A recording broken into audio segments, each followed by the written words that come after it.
Chilling tales for dark nights.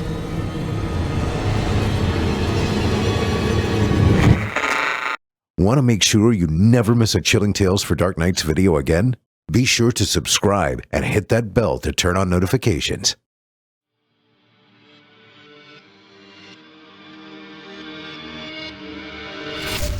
Welcome, dear listener, to Fear from the Heartland. I'm your host, Paul J. McSorley. Set aside some moments now and take an adventurous ride on a journey into the psyche of some talented writers. They will dig into your being and titillate you. Oh, I love that word, titillate. While the stories may not all take place in the Heartland, I am delivering them to you from the Heartland. My intention is to strike fear and confusion into the mind, soul, and yes, the heart. This is Fear from the Heartland.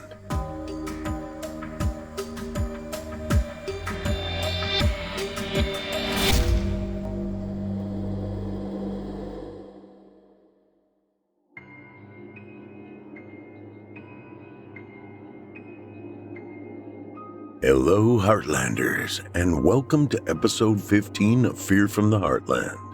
I'm your host, Paul J. McSorley. Bloodsuckers, little bastards. I heard this from Wifey this summer and many others from the past as she swats a mosquito from her arm. We can be on a hike in the woods or on our back patio, and I witness these outbursts. So many times my heartfelt, comforting reply to said outburst is, "Oh, are they out?" I don't understand why they pound the flesh of some but not others. I guess it's because she's so sweet. It is a segue of sorts into two never-before-heard tales tonight about vampires, brought to us by Eli Pope and newcomer Dirk Stevens. Let's get after it. Elsie's clock is racing. A quirky ticking time bomb with a dark secret and time frame. She's a vampire with a plan to bust out and seek her fame. Spence, the unsuspecting quiet senior. He's left on his own to fend for himself with nothing but an open checkbook. Spence is completely taken by the odd mix of beauty and overwhelming desire to win that the pale, artistic Elsie possesses. A clandestine trip brings something that couldn't possibly have been planned. But it was. And it involved blood. His blood. And now for your indulgence. There's no such thing.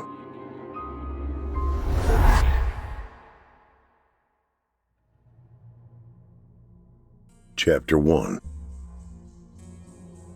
She sat in the window seat of the Allegiant direct flight from Springfield, Missouri to Tampa, Florida.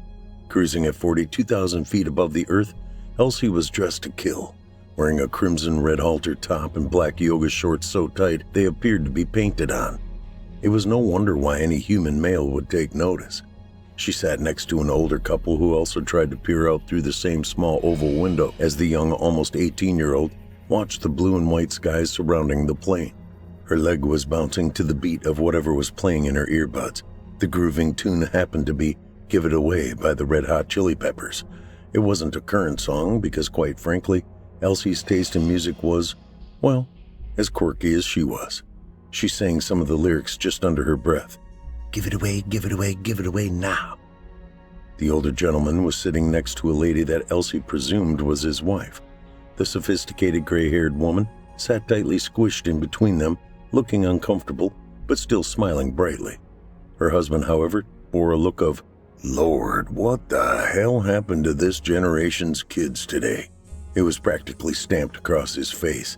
Elsie glimpsed over again and witnessed the old man's disgusted glare in his eyes, as they also gleamed a mix of lust. He made no attempt to hide. The geezer's perverse expression promptly pissed her off. "What are you looking at, mister?" Elsie blurted out when she noted his gaze sliding down to her cleavage. The old man's face darted away from her.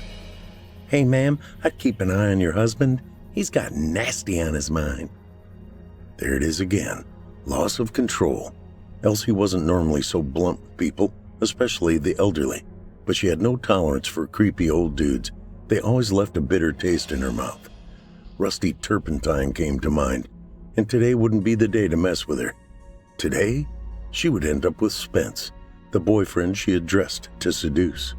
The old man horn dog, who was ogling her top's fleshy contents, blushed at her continued comment. "You could have been my afternoon snack later, if I wasn't already filled to the brim." She leaned in with a whisper as she ran her soft red tongue across her glistening sharp eye teeth. The old fart suddenly appeared as if he'd stroke any moment. He instantly turned almost as ghostly pale as she was. The thought of meeting Spence at the end of her flight gave her that edge which caused the quick fuse to respond.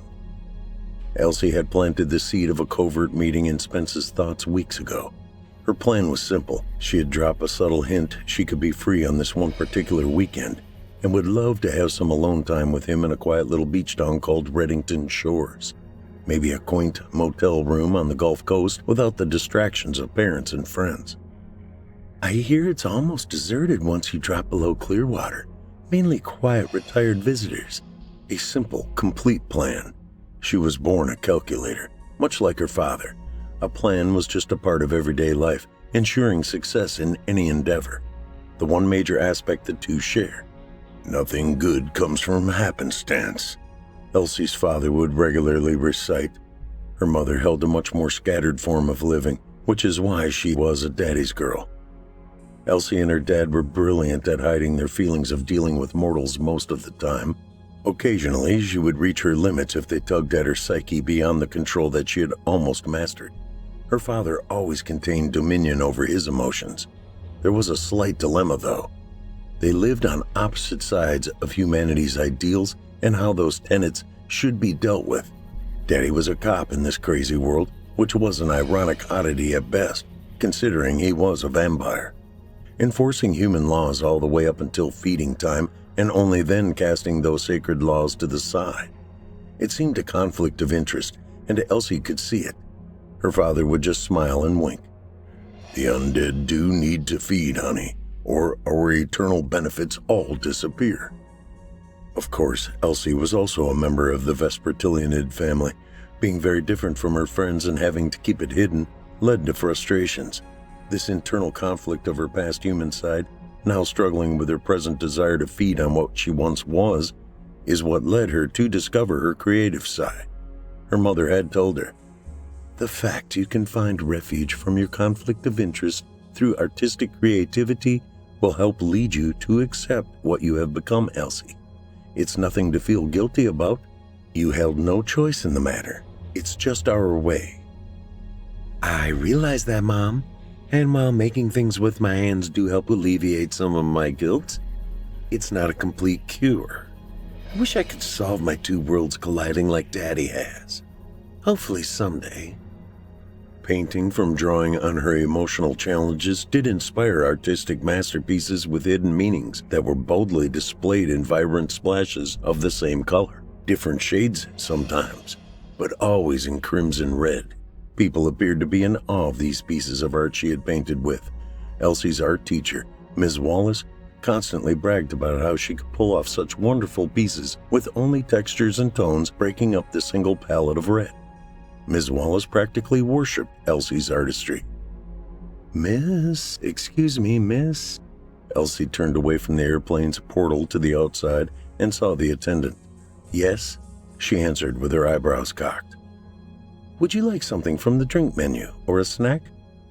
"I think I'd like to have a Bloody Mary."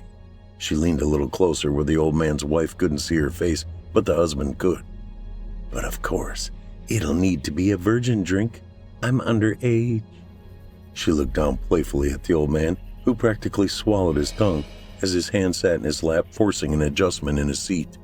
She smiled, knowing the old goot would be thinking of her tonight at their hotel room while he attempted to frisk with his wife. This action was a major difference between Elsie and her dad. Elsie's demeanor could change on the fly. Quiet and reserved one minute, and the next as bold as a bull in a china cabinet with no worries of what crystal trinket may be broken. Thaddeus Michael Vanderhoff, Elsie's father, was reserved for the most part. He was keen and alert. He knew everything and could usually perceive it before it would even happen, whatever it was. "Octavia, it's absurdly humorous that our daughter and her boyfriend would actually believe they could pull a weekend disappearing act without my detailed intuition being aware of such a plan.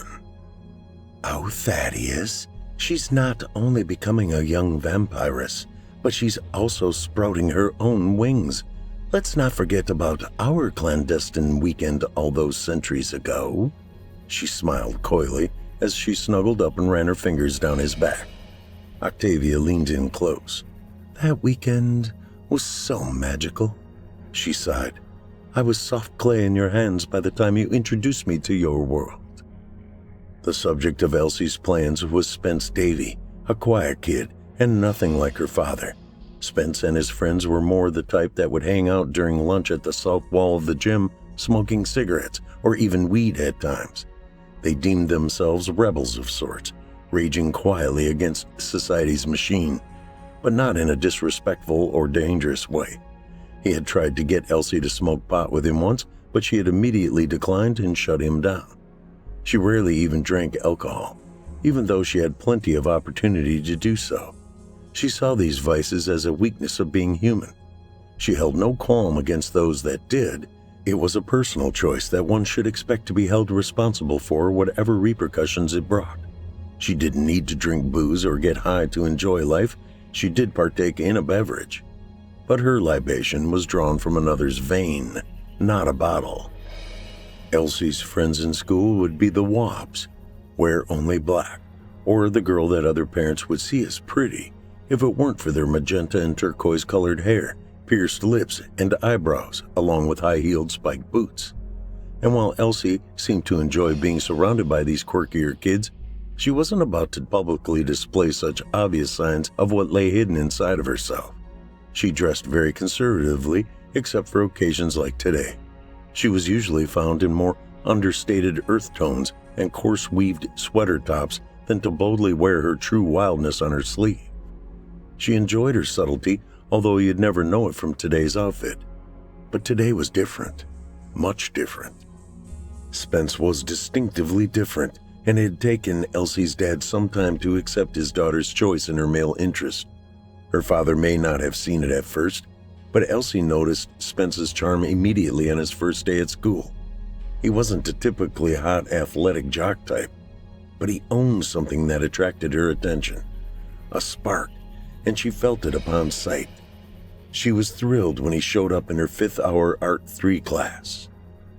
To get his immediate attention, she accidentally bumped into him while he got into his art locker. Yeah, she knew it was a cheesy movie kind of maneuver, but when needed, she would give her normally quiet demeanor a slight shove to get what she wanted. Oh, I'm sorry. I didn't hurt you, did I? She smiled. No. He smiled awkwardly back. I think I'll be okay.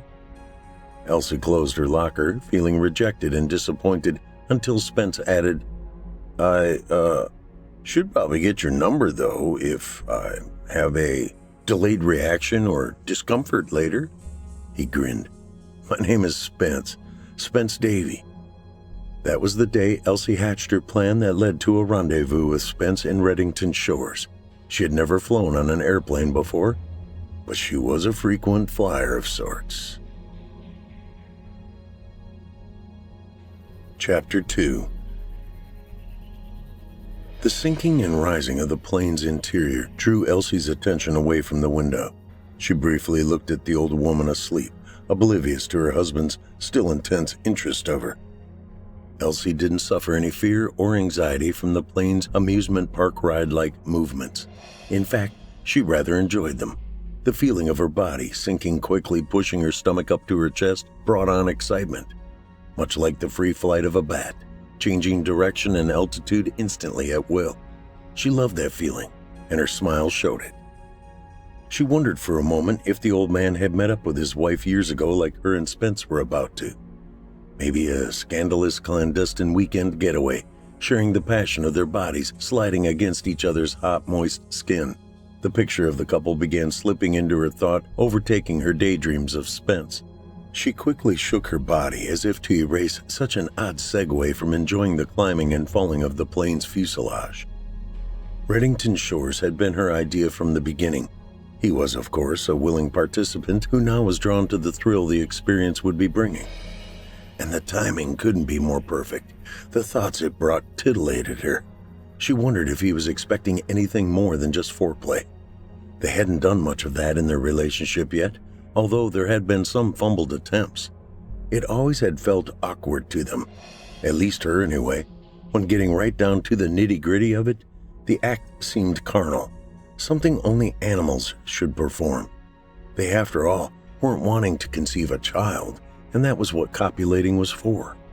It now seemed funny to Elsie that her previous thoughts about sex seemed ridiculous and unimportant, because now the act boldly spurred a surging adrenaline inside that became more smoldering with the closer she got to her destination. She was still a virgin, something most 17-year-old girls could no longer boast, especially her, since technically she was almost 100 now, in human years, of course. Elsie looked out the window again after drinking down the last of her virgin Bloody Mary. She liked the way the drink glass looked in her hand, glamorous yet cavalier. She knew she would be famous one day. She wasn't certain of where this fame would be born or in what way she would achieve it, but if she were ever forced to take her last breath of air within her lungs, she would refuse to leave this world before accomplishing that fame. She wouldn't allow herself to exit this mundane existence until she had set the stage for the world to be introduced to Elsie Nicole Vanderhoff. Infamous would be an adequate title also. She had a wicked side hidden deep within and barely kept at bay, quick-fused and a strong will to win at any cost. As the plane landed, she thought about her planned weekend with Spence as she ran her tongue across her teeth, feeling the inset points of her hidden fangs still kept sheathed for the most part. Chapter 3. Spence's parents were out of town in the Caribbean somewhere. It was the norm for them.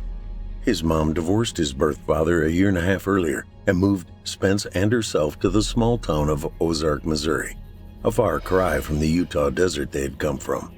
She quickly met an odd, older individual who was building a fortress in the outskirts of town in the Ozark Mountains. She hadn't known it at the time of meeting him, but he was worth millions, if not billions of dollars. She and Spence moved from their small two-bedroom house on 3rd Street into the stone castle being erected in the middle of a mountainous forest. His mom and William Garrett Houston hadn't married yet, but it looked like that could follow shortly. Of course, their travel together was frequent, leaving Spence alone in an unfinished castle. He regularly answered phone calls from the contractors constructing the fortress along with William the Wealthy. That was what he quietly called him. Spence rather detested how money could attain such a hideous richness while there was so much poverty surrounding them. William was somewhat generous, and he was handsome for his age, but he couldn't see why his mom would be interested in him if the gargantuan estate and travel wasn't included with the package. But it was, and so here he lived, along with an expense account that more than likely quadrupled the holdings in all of Ozark's yearly progress budget. He was certain William the Wealthy couldn't care less what he withdrew and spent if he refrained from complaining about his mom traveling the world with him. He passed no guilt, because he knew his mom was in love and she deserved to finally be happy. Long story short, his circumstances afforded him to have the time and money to set this little getaway to Reddington Shores for he and Elsie. If Elsie could keep her end up and find a way to escape for the weekend and board the flight, they would be able to enjoy each other with total abandon. It would be like two lovers shipwrecked on a beautiful island. He had called in sick a couple of days earlier to school and flown out beforehand, getting a room in an old retro-style hotel. It was the ugliest one on the entire Gulf Coast, but being so, Spence felt like they would be more likely to slip into the background of the scenery. Besides, this was an adventure. The motel was one of very few throwbacks left from the 50s. Bright turquoise in color, wide and oblong in shape, causing it to look like a World War II submarine that had surfaced on the beach and become stuck in the sand. Hell, the old place appeared to have been captured and held hostage since back in the day before central air. Above each room's door sat a window air unit tucked into the wall. He had laughed as he imagined what William the Wealthy would think about his choice of places to seduce his girlfriend, considering the amount of cash he held access to. but it appeared to be clean and it was only steps away to the beach, and the bed was a king-sized freaking playground.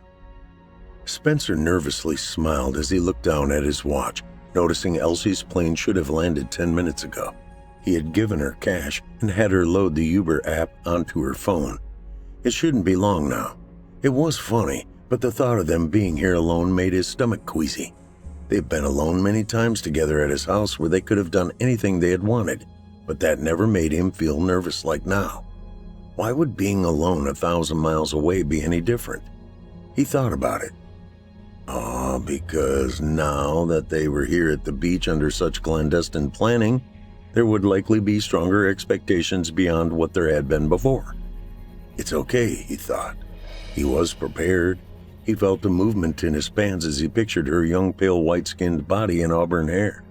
He smiled. Yep, I'll be okay. Spence sat in the wooden beach chair underneath an umbrella, staring out into the rolling waves of the coast. The echoing and unbroken cadence of the water raced toward the shore he sat on. Each wave began swelling into a large curling power before thunderously breaking over and washing up the beach in a frothy, bubbly pool just inches away from his toes. The swelling water would repeat the same exercise with rhythmic sound, hurling themselves forward with all their might as if to attempt being the winner by reaching the most distant dry sand before slowly retreating in either victory or shame. Back to the world it had just tried to escape. Spence watched and then smirked at his analogy of the ocean and Elsie. She was a power that pushed full force into escaping the world she felt trapped in. Time and time again, she too had retreated back to the home and family she was familiar and comfortable with, but so strongly wanted to abscond from. She talked about wanting to break away and live her life without needing to explain the whys and hows of her choices. She knew her parents meant well. She had told him this story over and over, that one day she would be victorious. Spence was certain he wanted to be there to witness it. He knew she loved her family, but maybe she had matured earlier than most, or maybe she was just born with an undying independence that swelled within her soul. All he knew is that same struggle of breaking free was also alive in his bones, deep inside the marrow, and when Elsie got here, they would live that freedom together, for at least the weekend. 1,000 miles away from family literally, or worlds away figuratively.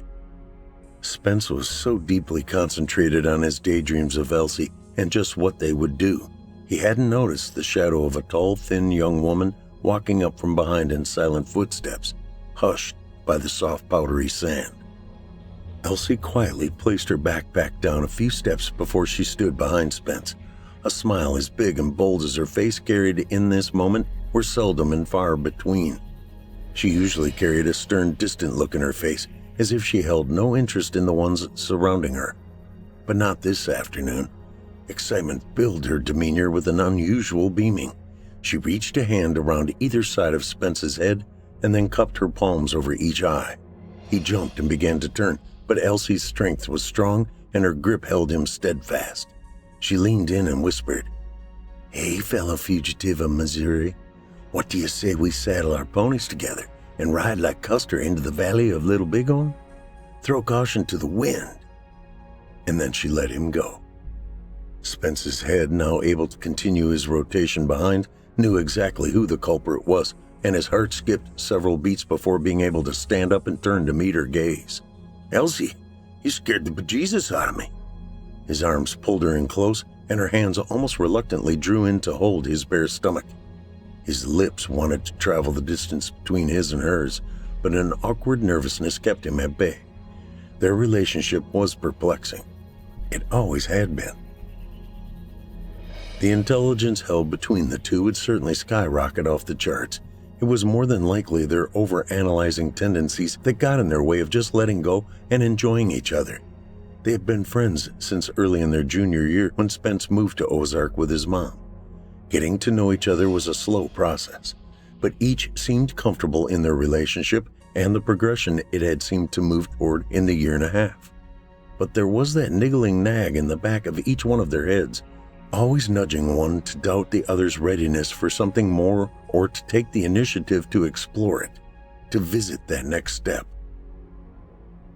Spence lightly drug his fingers across Elsie's ribs as he drew his hands back to himself. His eyes scanned Elsie's as they peered out from under the wide-brimmed sun hat she adorned. Her bluish-gray irises seemed to reflect the ocean's glimmer of its complementing colors perfectly. He sighed. "What, Spence? Are you nervous to see me?" Elsie asked innocently, but with a small spark of sarcasm woven in. It was probably a ploy to take control and win the lead, her competitive drive again popping through her veneer of sweet innocence. That was the part of her that was his kryptonite, a weakness of his, and he didn't know how hard to push back. I can't believe you are here, and we pulled it off." Spence smirked with a grin. "Well, we haven't actually gotten away with anything but the escape yet. We still have this sneak at the end of the weekend." Elsie's eyes a mirthless smile reflected. "Remember, my dad is a cop, and a very smart and thorough one at that." Her expression was hard for Spence to read. Was she seriously nervous, or was this another mental cat-and-mouse game set to keep him guessing? She loved to play the part of making you calculate if her demeanor was an attempt at sarcasm or being austere. "By the way, where's our room? I like to put my bag away and either put on a swimsuit and get wet, or something bright and larkish. I feel sporty today." Spence grabbed her bag in one hand, her pale hand in his other, pulling her through the sinking sand to the questionable Sea Rocket Motel. They walked down a narrow sidewalk between the sand and line of doors until they reached number 7. "Oh, my lucky number," Elsie stated as Spence paused and dug for his key. The door slowly opened as Elsie craned her head inside to look. She wore a skeptical face because the motel didn't look like something a boy with the amount of money he had available to him would pick. "Oh my God," Elsie quickly exclaimed with twisted exuberance. "What's wrong, Elsie?" She turned to face him. They nearly bumped noses as they stood closely together just inside the doorway. "Ah, really? Only one bed? What is on your mind?" Elsie asked with eyebrows furrowed and a flat line across her lips. I wasn't assuming anything. I was gonna sleep on the couch, Elsie." Elsie dropped her bag to her feet, then reached out and grabbed Spence's arms with both hands. "I bet you were." She held her face, displaying shock and disgust as long as possible before relinquishing and dropping her hands down to Spence's shorts. She looked down and then drew her gaze upward into his now twitching eyes. She let her palm brush against the front of his khakis and then smiled. "I'm only messing with you. There's no way you're sleeping on the couch. I didn't sneak away from my family and climb aboard an airplane to fly at 40,000 feet for 2 hours to sleep alone with my special friend laying on the couch watching me all night long in an aching pain. You'd probably have a busy hand under the covers." She laughed and moved her hands up quickly to his cheeks. "I want to explore while we're down here. Do things we wouldn't normally do. Dangerous things. Things that make our hearts pump wildly. Naughty things." Spence stood still in shock. These were words and conversations the two had never shared. He had thought them to himself many times. He had pictured them explicitly in mental moving pictures as if they had already happened between them many times before. But he never imagined she would have these kinds of thoughts, let alone speak them, even in vague clues of wonder or sarcasm, which was her usual form. Now that he stood there looking at her, he saw a look in her eyes he had also never seen.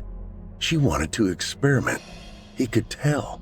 He maintained eye contact with her as his breathing became harder and her lips became wetter. He kicked the door shut and then pulled her into his arms while he owned the moment and moxie to proceed. Chapter 4. Spence turned over in bed, expecting to see Elsie still lying next to him. He couldn't believe he had fallen asleep, and yet he realized he hadn't been dreaming at all. They had done the things he now reflected and thought. They were reflections of a reality this time instead of his imagination. He couldn't force the smile across his face to disappear, his victory too sweet on his lips. Spence's ears perked at the noises in the bathroom. He knew she must be in there. He would be nervous again to face her, but he hoped she wouldn't play the standoff game. He never knew exactly how to react when she wore that distant look, a look that made him think she held regret of whatever had brought it on. He knew he held no regrets today, though. He felt fantastic. He had no idea the real thing would crush the self-gratification by so big a landslide. The doorknob rattled and slowly opened. Elsie walked out with a bold black form-fitted top with bright crimson red flowers imprinted and clung just above her belly button, and a matching crimson short miniskirt accentuating her body's beautiful lines. Those curves he had just enjoyed wrapping his hands and body around. An outfit like this and the one she had worn earlier were miles from her usual style. What the hell was going on with her? He liked it, but was taken back. Was this the new Elsie Nicole Vanderhoff? If so, he could most definitely conform his opinions to accept it. She smiled at him and asked her question with only one word. Hungry? Spence was silent at first, taking in the sight of her standing in front of him. He was in awe of the different persona he was seeing from the one he had known before she had snuck up on him at the beach earlier. He quickly thought to himself that nothing about the two of them would ever be the same. They had known so much about each other, yet so little. If one thinks about all the possibilities in a life of 40, 50, or even 60 years of life shared with someone, the calculation in moments of learning new and different things about each other would be astronomical. There would be no other way other than decades spent together that one could ever know everything about the other, or vice versa. They did now know one important part of that equation, though. His smile stretched even wider. They had just learned how each other's physical bodies reacted with each other, like mixing one chemical with another to see what kind of a spontaneous effect or combustion would take place. Spence saw this litmus test between them as a complete success. There were magnificent explosions where there were supposed to be. He felt somewhat surprised, but confident it had been a victorious experience in bringing them even closer. He noted to himself with a grin, thinking more research would be necessary. He did, however, have questionable contemplations of how Elsie's feelings would be affected by this milestone between them.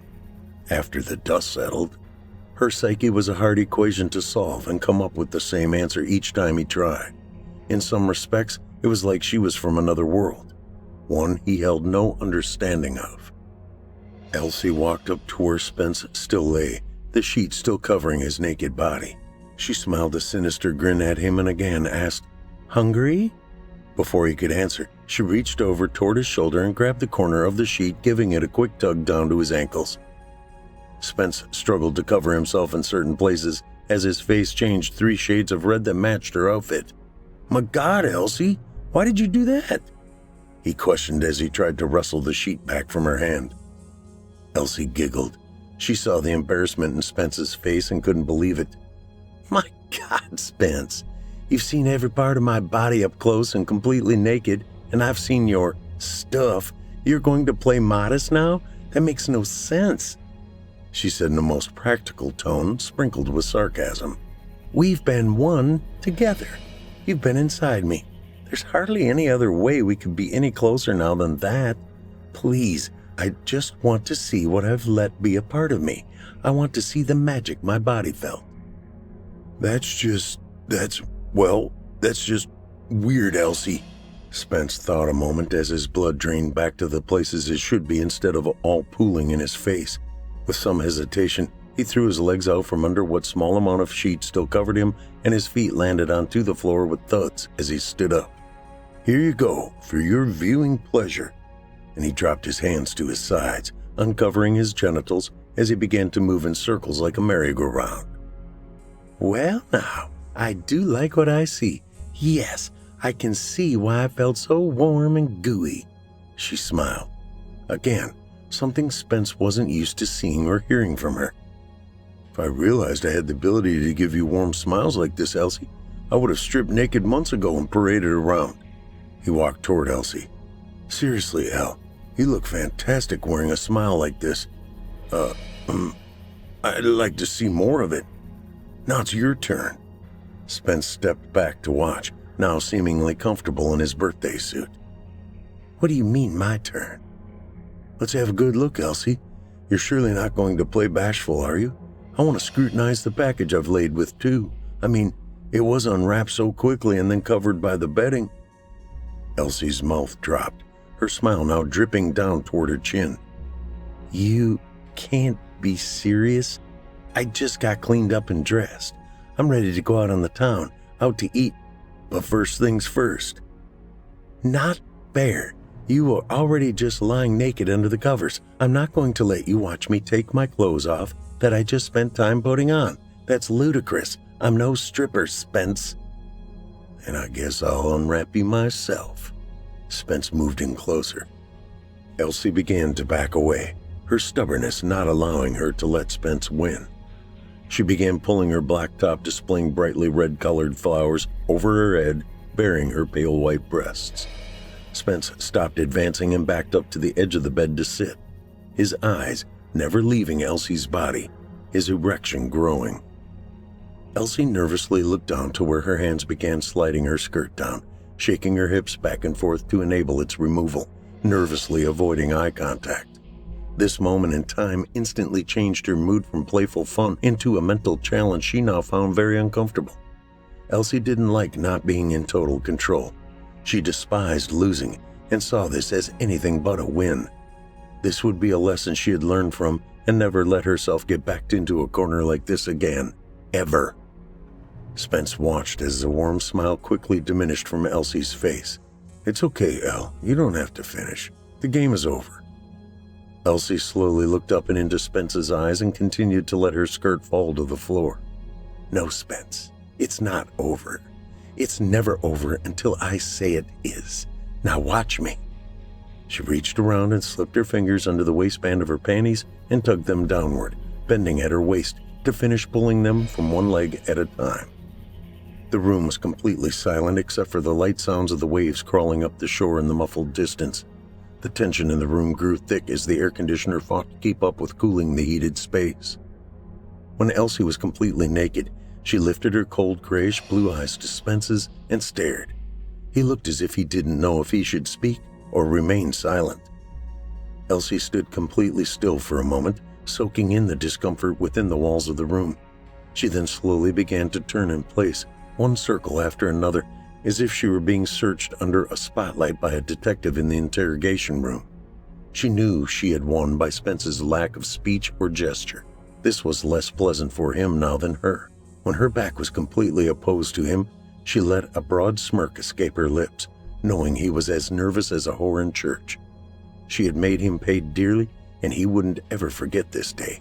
Her body slowly rotated 360 degrees twice before she slowed to a stop and then slowly lifted her left leg up onto the mattress, exposing herself openly directly in front of his view. Is there anything else you'd like to see, Spence? He remained still and silent in the room. Elsie's eyes remained firm and ungiving. Now we're done. Game over. She turned away, dropping her leg back to the floor, and then bent over to retrieve her skirt and panties, poking one leg in the hole and then the other before sliding them back into place. Well, get dressed. I'm hungry and I want to see what Reddington Shores has to offer. She put her top back on, covering her perfectly firm breasts, as Spence still sat in shock, wondering at what point he had stepped on the landmine that had blown up in his face. When the bathroom door clicked shut, Spence snapped to and began to put his clothes back on. His face appeared as if he would have no idea what personality of Elsie's would exist when the bathroom door opened again and she came out. It would be an uncomfortable crapshoot. Chapter 5. The moment the door to room 7 smacked shut, it was as if a light switch clicked off. What had happened between them inside was left inside to dissipate into a distant past. It seems that agonizing moment shared inside now no longer existed. Elsie reached down and grabbed Spence's hand, taking it into hers and giving him a quick smile before taking the lead toward Gulf Boulevard. She made an instinctive left at the sidewalk and began to walk. The wind was blowing, which helped a bit with the sultry hot air that slapped them across their faces when they first left the air-conditioned discomfort of the room. The steam outside almost matched the heated moment inside. Spence didn't want to dwell on what happened, but it clawed at his attention to remain vigilant around Elsie now. He now understood that she could instantly become a dark mutation of herself with the subtle, vicious bite of a vampire. He had always known she was competitive, strong, reclusive, and quirky. But he thought to himself, "My God, this girl almost scares the shit out of me. Have I gotten myself into something I will regret?" Other recent memories also entered the mix, though. I've never felt like that before. Her body so beautiful and so inhibited while we were... Elsie gave Spence's hand another squeeze, only this time with more pressure in her grip. "Hey, what you thinking, Spence? Still picturing me on top of you, our bodies gliding back and forth in forbidden pleasure? Because I have another big surprise for you tonight. Do you like surprises?" He turned. "You, Elsie, are batshit crazy. You know that, don't you?" Spence knew once he had allowed the words to escape his mouth, he regretted the repercussions they could bring. Elsie glanced into his eyes. "Yes, I know that. But you're so damn mesmerized by me now that we've..." Her smile turned sinister. "Fucked like wild animals. That is what it was, isn't it? I mean, we're not in love or anything too committed like that, are we?" "Elsie, I don't know what the hell we are right now. I thought I knew, but that was some crazy shit back there. You were..." Spence stopped walking. "I'm not sure I'm brave enough to keep having this conversation, but you weren't the person I've known before we fucked like animals, as you call it." Elsie stared back with question in her face. "What do you mean, Spence? I'm still plain quirky Elsie, like the first day we met in art class. Guys like girls like that, don't you?" "Like hell you are, or were, just minutes ago, and I like what, but you pissed me off, that's all. I'm over it.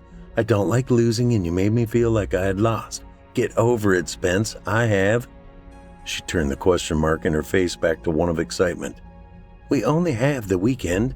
We can have some fun, can't we? Together like we always are?" Spence turned his head back forward, shaking it slightly as he began walking again, their hands still knotted together by fingers entwined tightly as vines that had grown together. "We can have fun, Elsie, but honestly, I may sleep with one eye open the rest of the weekend. Just in case." Elsie stopped suddenly, pulling Spence's hand with almost all her strength. He snapped back for a moment and twisted uncontrollably around to where he faced her. She let go of his hand and moved in quickly, their hands gripping his cheeks. She pulled their faces together until their lips met and touched. Her tongue parted his mouth and plunged ravenously past his teeth and swirled inside his mouth as she sucked and slurped. It was almost manic, but he conceded to her sensual attack, and his pants tightened as they publicly stood on the sidewalk along Gulf Boulevard. Elsie ground her body into his. Cars were passing in pairs. Horns blared as they drove by, followed by whoops and hollers of, "Get a room, brother," being yelled from rolled-down windows. There were various other quips and catcalls that followed. Elsie's hand began to move south quickly as she sensed his growing arousal. She stopped immediately as she had began, her hand falling away as she pushed him back, leaving the tent she had helped erect in his shorts stand alone on its own.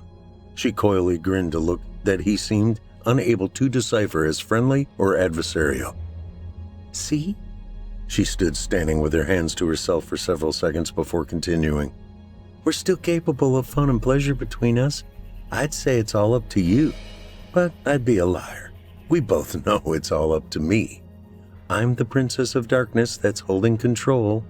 Get used to it. I have a feeling you may end up loving it forever." She laughed and grabbed at his hand, but let it slip her grip as she once more started to walk.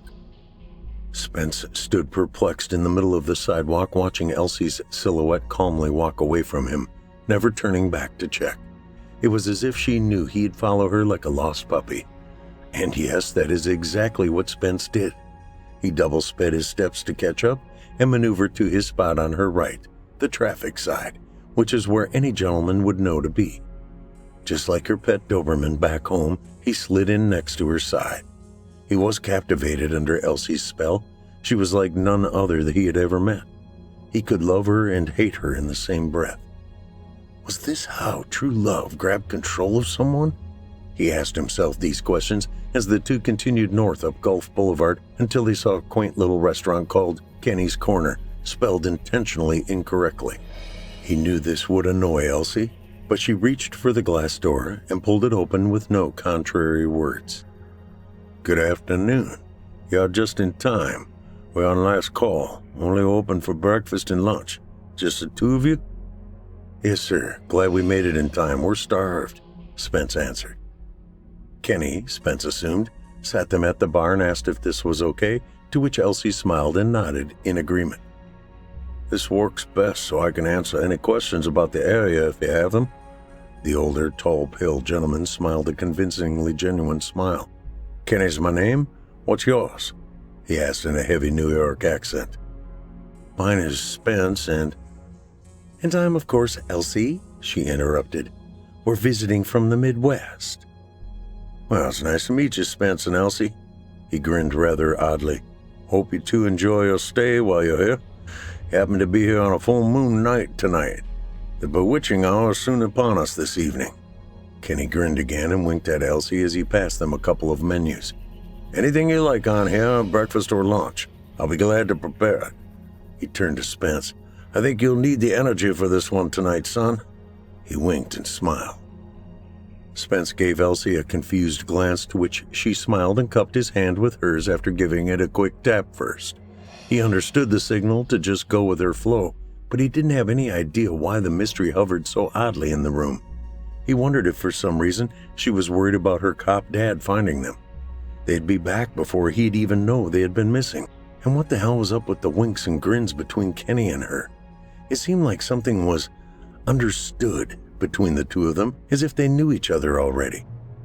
Spence listened to Kenny and Elsie continue their gab, but his mind wasn't letting him concentrate on anything but the sudden madness this weekend had seemed to bring from the moment Elsie Nicole Vanderhoff had cupped her hands over his eyes as he sat staring out at the vastness of the Gulf Ocean's shoreline.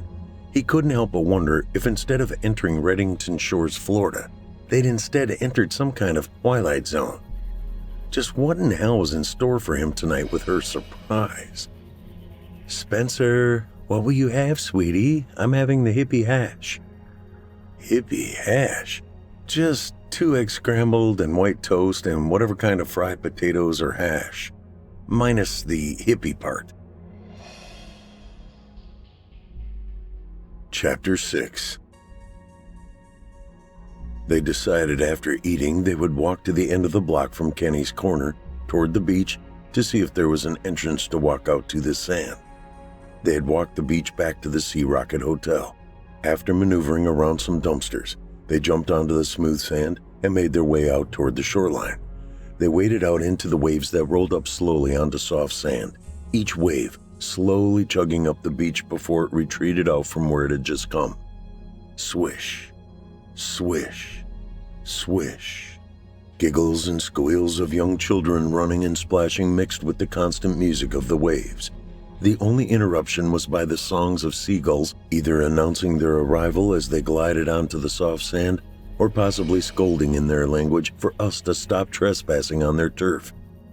Elsie looked out over the ocean's horizon and squeezed Spence's hand tightly. She turned to look at him. A question sat upon her lips. "What are you thinking, Elsie? Any regrets for meeting me here?" "No, you?" Elsie quickly retorted. "I'm glad we're here, but you do have me strung out and clueless, Phil. Like a kite blowing wildly in the wind, yet tied to a string that you keep letting flop quickly and loosely, like you want me to crash. But then just as quickly reel me back in again within the boundaries of your grip." His eyes stared deeply into Elsie's, attempting to penetrate deep enough to break into her mental vault and discover what was hidden safely inside them. "I have a question, Spence. It's a very serious thing I want to ask." "Uh-oh. This sounds scary as hell." "Eternity. Ever think about it and the importance it could mean? For us?" Spence chuckled. "Eternity? Forever for you or me is probably about 70 or so more years if we don't die unexpectedly beforehand. Looking at 70 more years may feel like an eternity now, Hell, almost 4 years of high school feels like an infinity since my freshman year started. He chuckled. I'm serious. What do you feel about spending an eternity with me, Spence? Spence looked out across the Gulf waters, taking in the salt-filled breeze.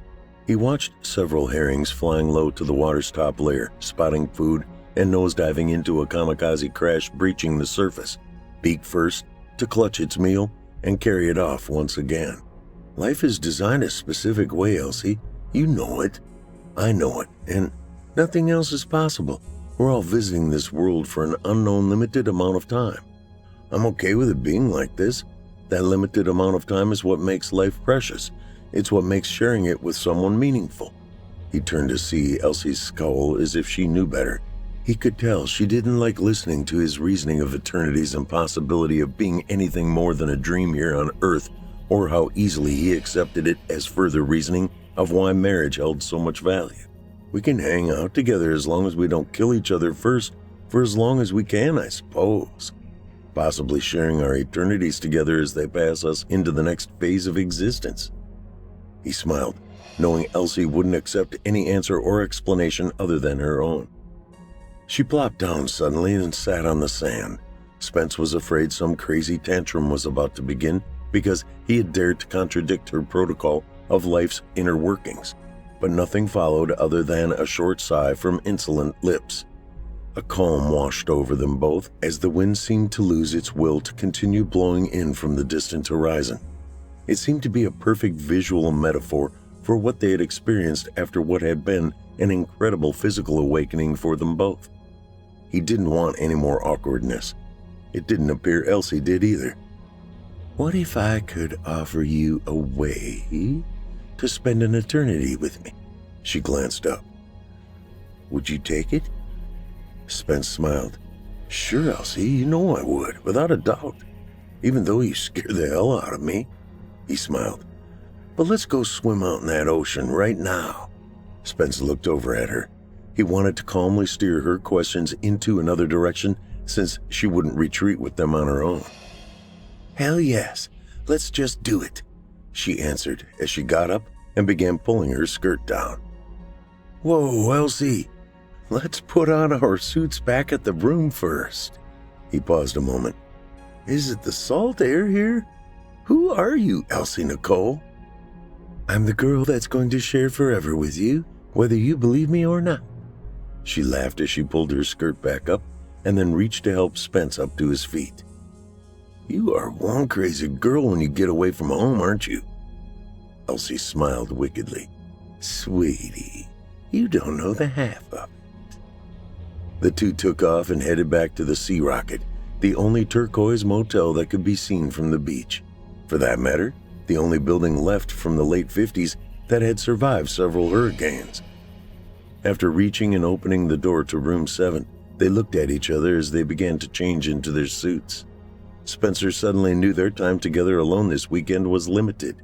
The countdown to boarding the plane and getting back had begun. Elsie felt the time frame slowing with every second hand crawling into the next increment. There was her calling deep within, and she felt the hunger. She craved to be fed something only Spence could give her, something he wasn't even aware of. She looked across the bed to where he was standing, his swim trunks half pulled up, his nakedness exposed because he wasn't about to be modest after the earlier dispute. Elsie crawled across the bed, hunger in her eyes. She almost appeared animalistic, her eyes deep black and thirst-filled. The two looked at each other, the ocean now losing its zest and call, paling instead to something more carnal. Spence let his trunks drop back down to the floor as his male anatomy soared north. He stepped out of them and pounced onto the bed. They quickly became tangled together and coupled in ravenous passion. As Elsie sat on top of him, her mouth felt pulled into the warmth of his neck as she gyrated back and forth in rhythmic movement. She ran her tongue in small, tiny circles around the part of his neck where it met just above his shoulder. The lure to bite was an urge hard to resist. She craved to gently force her eye teeth under the skin and drink, but the time wasn't right yet. It would happen soon, once the day's sun dropped into the sea and the full moon rose high, alone in the sky above them. She began to orgasm with the friction between them and the foreshadowing excitement of becoming even closer to Spence than before. She would soon help usher him into eternity within the fellowship of the Blood Guild, her colony. Elsie screamed out as she pulled her head away from his neck and began to wildly ride Spence's lap, his eyes wide open as he shook and trembled in ecstasy, instantly drained of all energy he had just owned.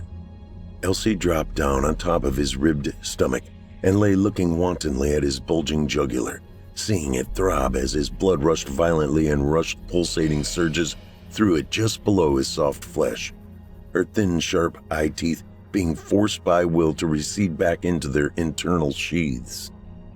"My God, Elsie, you're going to kill me." "No, Spence, I'm going to give you life forever, so we can enjoy these times without end, I promise." "Elsie," Spence began, but had to take a deep breath before continuing. "As much as I want that, you do know." He turned and looked into her glossy gray-blue eyes. "There's no such thing." He breathed in deeply again and sighed. "No matter how much we may want it." Elsie smiled to herself as she turned away and tucked her warm bottom into his stomach, her breath vanishing into a whisper under her breath. "Oh, but there is my love." She would instantly feel vindicated in the act she would take once the full moon was riding high above. It was all down to proper timing and sequence now. Elsie's spent body comfortably nestled in as if she were in a cocoon. She quickly drifted to sleep, fangs safely tucked away from view. Chapter 7. Spence lay still in bed, but now wide awake and refreshed. He could smell the fragrance of what was just shared earlier, a scent he had never taken in before today, but now craved. He could hear a faint snore or heavy breath coming from Elsie, who lay sleeping by his side, facing away. He noticed a darkness where the light once shone through the shaded window across from the bed. It glowed a faint halo through the fabric of the curtain. It was night. Spence suddenly felt a warmth he needed to cool. His body flush, more than likely sunburned skin, as he was rather pale complected. He wanted to swim, but the sharks fed at night in the ocean's shallows, and the damn Sea Rocket Motel had no swimming pool. The Reddington surf next door did, though. He carefully got up, trying not to wake Elsie. He stood over her and looked at her partially naked body barely covered from the sheet. She was gorgeous, her pale white skin glowing in the low light. She could be one messed up unit, but he was happy they were together. He found a pen that bore the Sea Rocket Motel logo on it, a tiny red spaceship, and he wrote a note saying he was going to attempt to sneak into the pool next door. If she couldn't find him, he'd either drowned or gotten arrested. He snorted quietly from his sense of humor as he quietly pulled the door to a close. He walked across the sand and around the building to where their pool sat, unattended at this hour, and no one swimming. He quietly lifted the locking knob on the gate and slipped in, checking out all the windows that overlooked the pool. Everything was still and silent. He slipped in, stepping down the stairs into the placid, cool water that radiated blue from the single dim light that shone at the bottom of the deep end. He rolled onto his back and sucked in a deep breath, his toes peeking up through the water's edge as his mouth and eyes lay just cresting the surface. He floated silently on his back, arms outstretched like a Christian cross. The liquid cooled his heated flesh as the scent of love wafted from his skin and hugged the water's surface. An urge began to grow inside his trunks once again, with the remnant of the smell of sex tickling his memory of recent lovemaking. He had waited longer to lose his virginity than most of his friends, but it was worth the wait. He hadn't wasted the experience on the wrong girl. He couldn't imagine enjoying the experience any other way or with anyone else. Elsie had been his everything the last year and a half. She had overtaken his entire world, and he had offered it to her with wide open arms. The thoughts began to untangle in his mind as the water slapped against his skin. Occasionally, he would need to wave his hands underwater to maintain the balance of flotation, but generally, He was relaxed and watching the full moon sneak in and out between the luminescent clouds. The breaths he breathed in and out were muffled inside his head from the water that filled his ear canals. Only enhanced sounds of his breathing in and slowly exhaling mixed with the pool water gurgling through the pump. The tones resounded as if he were in a cave. The contained echoes were barely tangible, yet heightened his awareness of being alone. It was hypnotizing and softening his senses to the world outside of the muffled one he now floated within. He wondered to himself if he could fall asleep, nestled within the cool water. He inhaled deep breaths and expelled them in regimented rhythm. He felt himself become easily suspended with each relaxed breath, floating, hovering above the silent world which contained him in the moment. The billowing of the garbled, hollow water and low ringing in his ears seemed to excel his ability to relax and release any tension he had held within his body. His meditation became so attuned, he no longer forced the action to hold air within, enabling him to float. If he were listening to the Maharashi's voice to the background of sitar music and rhythmic chants, he couldn't be more at peace or ease. He balanced just under the surface of the cool water as if it were a magic carpet keeping him afloat. The wind softly moved him around the pool, gently bumping his body against the sides as he effortlessly traveled around in circles, unaware of the everything outside his hovering peaceful slumber. Chapter 8. Elsie stirred, her perspiring body twisted and turned within the cocoon of the sheet she lay nestled. A coolness that chilled her damp skin snapped her senses to alert, her nipples firm and taut. The full moon called to her and gently nudged her cognizance to the blood-guild collective's calling. Tiny, high-pitched tones no human capable of detecting. The family would soon be gathering for her colony to convene for the Tithonian bloodletting. This celebration within the calendar of the collective only befell 3 times within every decade. The stars required proper alignment with the moon in accordance with the ocean's tide. This left only a small window for a 17-year female member to become eligible to be offered up to the chief high princess and priest for approval. A ceremony would be performed to offer such a union, along with eternal life within the colony. Elsie and Spence were those accepted recipients.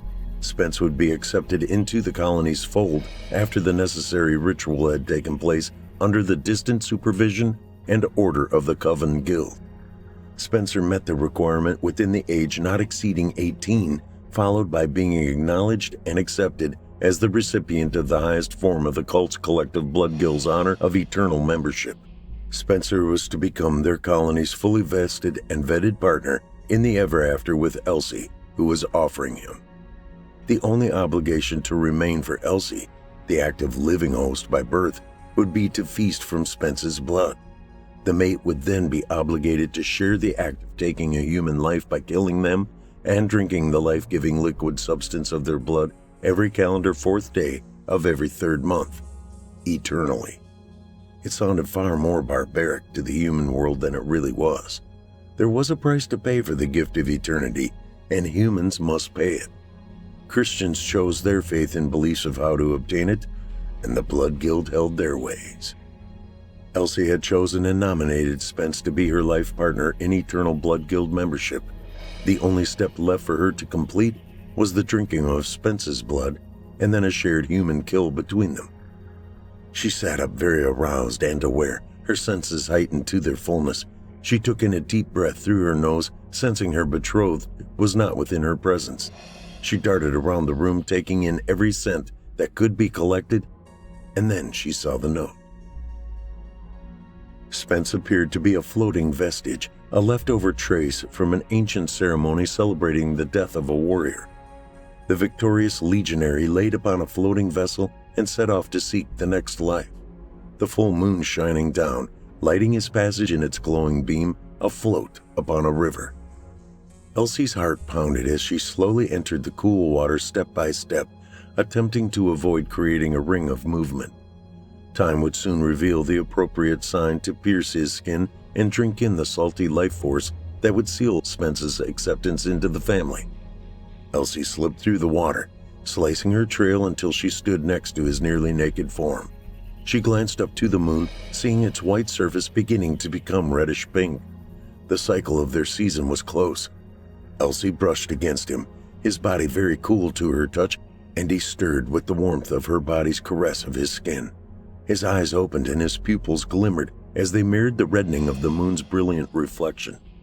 Spence's legs instinctively pulled themselves down toward the pool's floor as his bare chest rose, breaking the surface of the water, arms searching through the resistance of the liquid until they met Elsie's shoulders and engulfed them, pulling her in closer as her skin chilled to his cool touch. This moment was magical, matching in comparison of a human traditional marriage ceremony between a young couple. Something far more than just two lovers meeting in a beautiful surrounding. There was only one word Spence could find and push through his lips as his gaze at the moon's brilliant crimson reflection collided with Elsie's bluish-gray eyes. "Beautiful," spilled quietly in a loving whisper, and the three syllables collectively entered her soft, receptive ear. An explosive sigh was her response. He knew instantly he wanted to wake to her beauty every single day for an eternity, like she had hinted could be made possible. Elsie whispered, "You can," in silent mental telepathy. Spence felt as if she read his mind and spoke to him, and he answered her as if she had. "But there's no such thing." A sadness broke through his expression as the realization that this night, this weekend, and eventually this feeling of love and even life itself would slowly spiral to an end. Nothing lasted forever. There could be no eternity shared. There's no such thing. Those four resounding words were like thick mortar being dovetailed between their hearts, sealing a closeness, but defining permanent separation as time would bring a hardening of the cement of their limited epic. Elsie leaned in close, engulfing his chilled body with her warmth. She began toying with his lips, her wet fingers running a line from one corner to the other before she drew her mouth to his and pushed her tongue past her finger and his parted lips. Spence breathed in her moist breath deep inside his lungs and suddenly relaxed as if her breath were a sedative to calm his sadness of their time together, drawing closer to an end. Pulling away ever slightly and staring deeply into his eyes, Elsie placed her lips to Spence's ear. The sensation of her moist, heated breath brought comforting tingles up his spine. Goosebumps invaded every inch of his skin, and he sighed. Soft words were whispered. "Eternally, we will be together. You'll see, and soon you will know and believe it too." Her lips dropped down, and she ran her tongue playfully in circles close to where his neck met his shoulder. The action must have caused wonderful sensations because he turned even farther to the left, exposing the bulging jugular vein just beneath his prickled skin. His willful act of submission. Elsie blew her warm breath on the targeted area as she lightly nibbled and sucked the tender skin, numbing and preparing the area for the sharp, jarring entrance of her now protruding fangs. Spence's eyes rolled back and hid under his lids that now covered them from seeing the moon turn a glowing blood-red crimson as it began to spill from the edges into the night. Every sound fell silent. No birds, no gentle splashes or laps against the pool sides, no traffic or rolling pound of the surf up the shoreline. Only tranquility as Elsie slowly opened her mouth wide, gently, yet firmly, to plunge her two white, hot, carnassial teeth into his reddish-blue vein. These carnal vampire tools were the vehicle that would induct Spence into the realm of his new eternity, a place he had denied its possibility. All of this would come rushing, crashing into his psyche with a sudden jolt like volts of electricity and pain at the bloodletting he was now seconds from experiencing. Spence pulled away with a sudden spasm as his skin's surface was penetrated. The excruciating discomfort quickly subsided to small pulses of quick, numbing twinges. Elsie drank in the warm, salted, and metallic tang, instantly gifting her with a satisfying quench of thirst. An excess of the bright crimson-red nectar spilled down her chin and Spence's neck, entering the cool water encircling his chest. The substance designed to instantly begin to coagulate now thinned and fanned out in a light red cloud as it commingled with the water, shading its clearness pink. The sharp pain had caused Spence's eyes to jar wide open spontaneously without control during the initial puncture of his skin. The deed nearly completed, Elsie leaned back, his blood still dripping from the corners of her mouth and the tips of her hollowed fangs. She watched as the whites of his eyes became like two moons until all his pain and fear of the unknown subsided. Spence's body slowly accepted the changes happening within, experiencing only moments of distress and resistance before caving in and relinquishing his soul. Elsie smiled with joy at her feeling of accomplishment. Her family, including her dear Uncle Kenny, had watched with pride from an elevated distance. The collective's family and tradition would carry and pass forward as soon as a child was born from their union in their future. The crimson-red color began to wane, fading to a pink hue across the face of the full moon, and the sounds of the surf as well as every minute whisper, clank, and clatter became noticeable once again. Life returned normal, while most humans slept through the ceremony, hearing or knowing nothing of it happening. Spence, now wide awake, his senses keener than ever before, now felt a pulse of energy he couldn't explain surging through his veins. An urge he had never felt, suddenly craved to be fulfilled.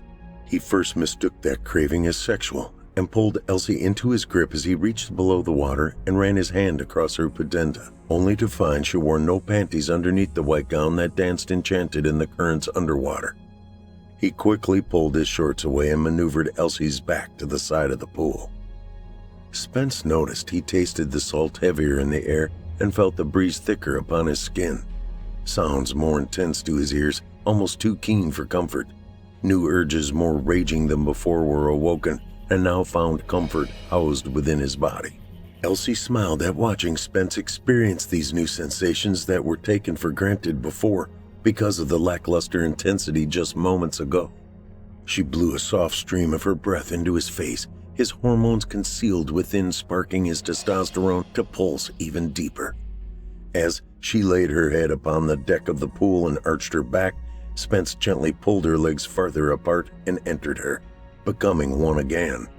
This time, the feeling of connection with her was beyond any understandable intensity. The tingles and shivers more acute by tenfold, if not 100. The waters around them stirred and seemed to bubble, as if beginning to boil. Several minutes later they relaxed, still connected as the waters calmed. Energy spent and hunger overwhelming. The early morning lights of the normal world people began to twinkle on as they prepared their lives for the daily duties of mere existence, surviving until death called them home. Elsie looked into Spence's now graying blue eyes and asked, "Are you ready to feed?" She grinned a devilish leer and continued, "Because it's time to quench your thirst, honey. It's your first meal. I'll let you pick her out." In a sheer instant, two small winged bats' silhouettes became backlit by the moon as Elsie and Spence began their first flight to the hunt together. Not too long after, a brief scream rang out and echoed throughout a resort alleyway. The Reddington police found a mutilated body drained completely of its blood. Every drop was missing from the scene except for the abstract-like painting smeared on a stark white cement wall, as if it were created from a palette of the victim's blood. A crime scene investigator, who was also an admirer of fine art, quietly confided to a reporter that if it hadn't been for the loss of life, he'd consider the suspect as a damn talented artist. He had never seen a painting so descriptive and vibrantly brushed in only one color and tone, blood red. After word got out what was found within the area, the unknown suspect was named the Jackson Pollock Killer, who instantly became infamous among bloggers and podcasters. It seemed Elsie had been correct. She would become famous for something after all. That fame lives on in an ironic anonymity to this present day. News instantly became nationwide, following back to even the woods and small towns of the Ozark Mountains of Missouri. Later, crime scenes more local became possible works from either a copycat killer or an artist of different styles. The Monet killer still displays works smeared of his own canvas that are left at the scenes of the unsolved crimes to this day.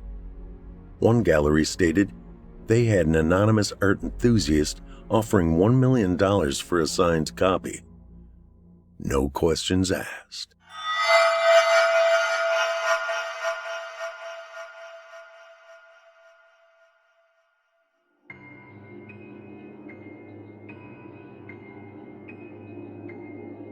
I sure hope you enjoyed tonight's tale, There's No Such Thing, written by Eli Pope.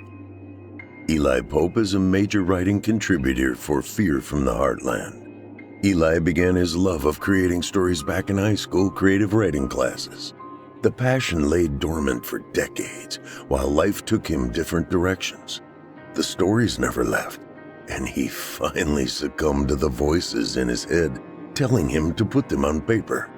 And put them on paper he did, earning the Literary Titan Award for The Judgment Game and The Spark of Wrath, books 1 and 2 of the Mason Jar series, which you, dear listener, can hear on audible.com, performed by yours truly, Paul J. McSorley.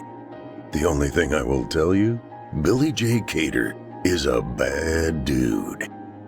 You can hook up with Eli Pope at his website, elipope.com. That's Eli, E-L-I, Pope, P-O-P-E.com. He can also be located on Facebook at author Eli Pope, or search groups on Facebook, The Mason Jar Room. Eternity doesn't come without a price. For the vampire Damon, it's a cold, empty existence the companionship of his cat Dorian is unable to fill. He needs more. He needs to know what it means to feel again, to love again. Desperate, he searches Tinder and happens upon a picture of a girl with kind eyes, Clara. The connection is instant. His heart rekindled, he reaches out to her. Step by step, the relationship progresses. She finds joy in his intelligence and old-fashioned mannerisms, while he finds comfort in her presence. Their dates lead to a first kiss, and love bursts into full bloom. When the time is right, Damon invites her to his home for supper, adding 1 drop of mercy to her drink before draining her of her lifeblood. And now, for your indulgence, The Price of Love.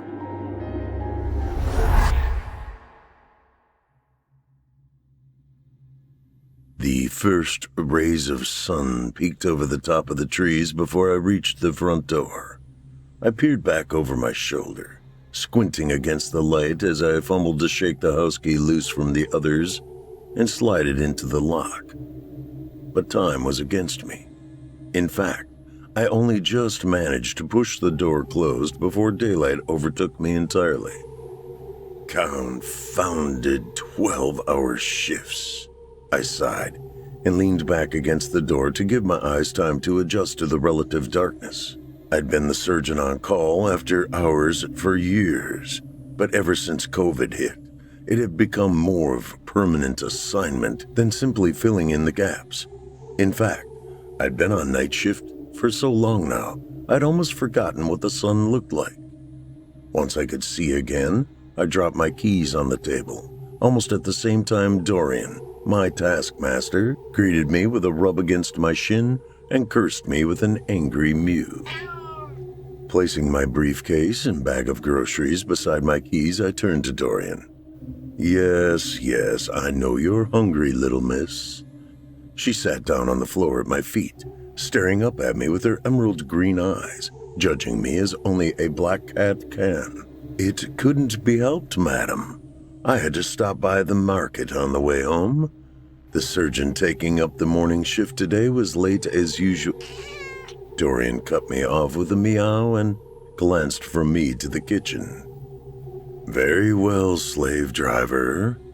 I groaned and headed for the pantry. You are quite right, of course. Excuses don't fill empty bellies, do they? Passing the cupboard, I paused to retrieve a wine glass and set it on the table, earning myself yet another chastisement from my mistress. Now, Dorian, you have your needs and I have mine. Or perhaps you would like a turn at being supper. Dorian's eyes narrowed, but being a cat, reacted only to the tone of my voice. Patience, my pet, I cooed in as soothing a voice as I could manage, but even to my ears it sounded cold and emotionless. To be expected, I supposed. It had been a long, frustrating day, and I simply didn't have it in me to pretend anymore. Everything in its time, and this, dear Dorian, is a time to celebrate. I opened the fridge and selected my finest red, a vintage I laid down years ago. I popped the cork and passed the bottle beneath my nose, filling my senses with its wild, passionate bouquet. Ah, Esmeralda, I groaned as her memory came rushing back. You remember her, don't you? The girl with the red hair, the one from Paris, the dancer. I truly did love her, you know. I glanced over at Dorian, watching me with utter disdain from the pantry door, completely unmoved by my profession of love. Philistine, madam, that's what you are, a complete barbarian, I told her, but shook the memory from my mind regardless. Though you are quite right, there's no use living in the past. I tipped the wine to my glass, filled it to the brim, and put the bottle back in the refrigerator. Tonight we drink to the future. But I was often struck by my companion's wisdom, enough to wonder sometimes if I wouldn't have been better foregoing my pursuit of love entirely and find contentment with Dorian alone.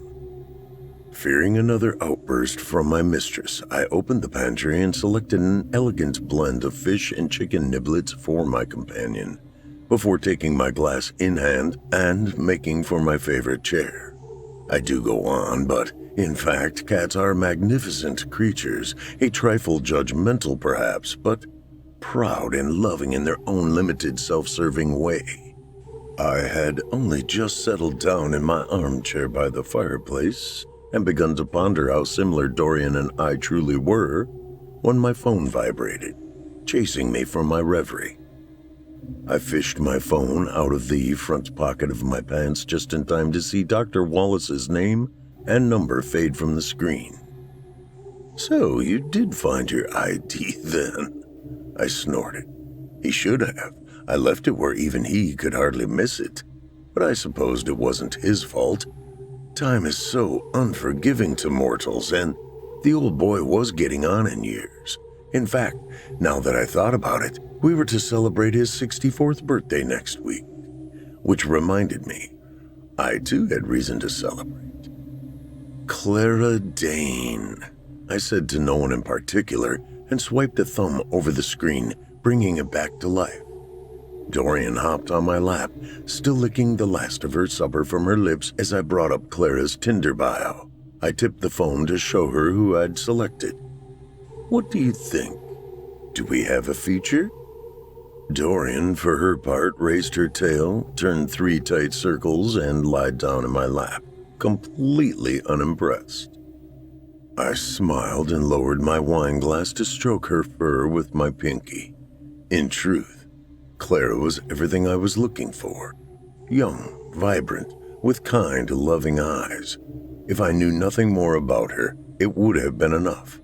But her bio, the way she described herself, not the words themselves, mind you, the ache behind them, the emotion, the need she felt to pour out her love on someone, to help them. I scratched Dorian under the chin. She stretched out her neck and purred with delight. Quite right, madam. I took a sip from my glass, set it on the table beside my chair, and typed a message to Clara. She's perfect. It's always been fascinating to me, the little awkward dance we do, the moves and counter-moves, rather like chess in a way. A ritual made all the more complicated by the trappings of the modern world, and yet at the same time, so very much as it has always been. First encounters being of the utmost importance, and while Clara and I had spoken many times via text and phone over the past weeks, such distant relations cannot compare to meeting someone in person. Everything had to be perfect. For tonight, I selected a venue specifically suited to occasion. Public. After all, this was our first meeting, and as Clara favored Italian cuisine, I thought Jib Alto's would do nicely. A fine establishment, but not so extravagant as to seem pretentious, and popular enough to ensure we would not be alone. As per tradition, I arrived early to make certain our reservations did not pass to another and spoil the evening. But time began to linger. A woman's laugh by the door drew my attention, but it wasn't her. I checked my watch. 20 minutes late. Not to worry. I knew she was coming. If I had learned anything about Clara from our text conversations, it was that she put others' needs before her own. That she was late was actually fortuitous. In her mind, the way she thought, the way she was, it would put her in the offender's seat, the position of guilt, making her more amiable and far more forgiving of my own social failings. No, tonight looked to be a great success. As I pondered, the waiter arrived and cleared his throat. Would the sir like something to drink while he waits for his partner? But of course. I glanced up at him. A glass of tonight's specialty, if you please. Yvonne Red. The waiter sniffed and raised his chin in understanding. My pleasure, sir. And a glass of champagne for my guest when she arrives. His eyes flitted to the chair and his face brightened. It only lasted a fraction of a second, but enough to set my teeth on edge. I kept an eye on him as he turned and weaved through the tables on his way to the kitchens. Foolish, really. A failing on my part, I admit, and one I have been unable to rid myself of despite all my best efforts. As a result, I tried to avoid public settings for these meetings. Too many eyes, too many distractions. Damon? A woman's voice asked. The delicate floral scent of her perfume touched me at the same time as her words, a perfect compliment to her light, quiet voice. Indeed, I answered, spinning to face her as I rose. She wore a blue high-cut dress, tight enough to flatter her figure, while at the same time accentuate her modesty. And you must be Clara. Bowing slightly, I stepped around to pull her chair back from the table. The color rose in her cheeks. Thank you. She brushed her black hair behind her ear and her gaze fell to the floor. She tried to pass it off as merely searching for the chair before she sat down, but the tremble of her fingers and slight quiver in her voice betrayed her. Sorry I'm late, she offered as I pushed her closer to the table. My roommate... I silenced her with a shake of my head. Please, let's not start our evening with regrets. Her blue eyes twinkled as I settled down in my seat across the table. You said in your message that you are a nurse at Mercy General? A noble profession, milady. Milady? She snorted and covered her mouth, trying to hide her deepening blush. For a moment I wondered if I overplayed my hand, but then she rolled her eyes and laid her hand on her lap. Not upset, merely flattered, and perhaps a trifle embarrassed by the snort in her laugh. Innocent, self-conscious, and kind. My lips tugged up at the corners. I could not have asked for a better beginning. Forgive me, I'm a man of old virtues. How would you prefer I address you, madam? Madam, she muttered under her breath and rolled her eyes again. Then with a shake of her hair, Clara straightened her posture and her voice took on the hint of mock sophistication. A relic you may be, sir, but the old ways are most welcome. For this evening, milady and madam will do fine, but in the future, please do me the honor of using my given name. I lifted my water glass in tribute to the old ways, Madame Clara. She raised her glass and tapped it against my own, beaming. May the relics of the past never die. I nodded my agreement and drank to my own longevity. The next few weeks fell into place rather neatly. She worked during the day, I at night, so we met after dark every Saturday evening. We discussed many things. Clara was as open and kind as her picture on Tinder suggested. It wasn't long before she was comfortable enough to divulge even her darkest memories, namely, that when she was a little girl, she lost her father and brother Chris in a car accident. It was a simple enough story. She was 5, her brother 4. From what I gathered, it was one of those dreary nights in late October, raining but on the edge of ice, when a stag broke cover and ran out in front of the car. Her father's reaction was to swerve instead of brake, and he lost control. Clara was thrown clear when the car rolled and forced to watch, to listen, as her loved ones burned to death, trapped in that pile of twisted metal. Oh, how she cried when she showed me the scars marring the flesh across her palms, the cuts and burns she suffered as she clawed at the wreckage, the marks that never let her forget the horror of that day. I pulled her to my chest and wound my fingers through her hair, comforting her as best I could. But there are no words that heal the past.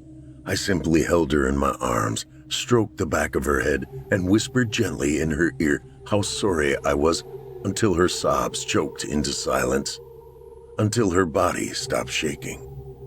When her breath steadied, she whispered, "It was my fault," into my shirt. "I should have been in my seat, but Chris, he took my doll." I unbuckled and crawled over the seat to get it back. Dad saw me in the mirror. Her fingernails dug into my back. He only turned around for a second, and whatever composure she fought to maintain crumbled in that moment. I've never been good at empathy, but for her sake I tried. I imagined what it was like being there in her place. The shower of glass, the screams, shock and disorientation as the car rolled over and over. But that's all I could do. Imagine. I'm sorry. I'm so sorry, but it wasn't your fault. It was an accident. There is no reason to carry that guilt, Clara.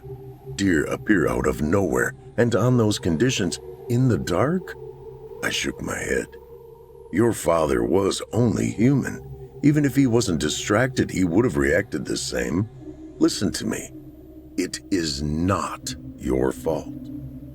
I know that now, but try explaining that to a 5-year-old. And I know it's stupid, but it still feels like it is. She sniffed into my shirt and tipped up her head to look me in the eye. Anyway, that's why I became a nurse, to sort of make it right, if that makes any sense. Her jaw clenched, her brow peaked, and her lips broke into a strained-looking smile. You probably think I'm crazy. Not at all. I pushed her away, cupped her face between my hands, and wiped a tear from her cheek with my thumb. You turned your pain into another's blessing, tragedy into mercy. As I said before, it's a noble path you've chosen, Miss Clara, akin to the deeds of the saints of old. Me, a saint? She coughed out a laugh. I told you, no miss, no anything, just Clara. All right then. I whispered and bent down so close I could feel the warmth of her breath on my cheeks. Just Clara, I whispered, and before she could react, gently pressed my lips to hers. Her body went rigid, but it only took a moment for her to relax, her mouth to open to my kiss. When it had, I slid one hand around the back of her neck and slipped the other down to her lower back. She moaned softly as I stroked the little hairs behind her ear, teasing her skin into goose pimples. She was mine now, eager for more. But I already went as far as I dared. I learned long ago to stay my hand in times like these. Only a fool presses his advantage in the game of love. No. Old saying is quite true. All good things to those who wait. Time marched on as it always does. Clara and I shared many conversations, many long starlit walks with her hand in mine. And I confess, I shared more of my past with her than I had with any other woman that came before. Until at last, months later, when I just opened my final bottle of Esmeralda. and realized it was indeed time to bring her home. I pushed open the door, dropped my keys on the table, and backed out of the way, offering Clara a little bow as she entered my home. "Welcome to my humble abode." She dipped her chin as she stepped over the threshold, meek and curious. Her focus darted from the war hall on the right to the Zulu war mask a little farther down on her left, dissecting the remnants of my past with each flick of her eyes. "Wow," she gasped, walking a little further in. "So many relics. It's like being in a museum. No way." She trotted down the hall and crouched by the display case just inside my living room. "I thought you were lying. Is this really his surgical set?" She traced her finger along the edge of the glass, practically quivering with excitement. "The actual René Laennec?" I walked up beside her, unlocked the latch, and removed the scalpel from its place.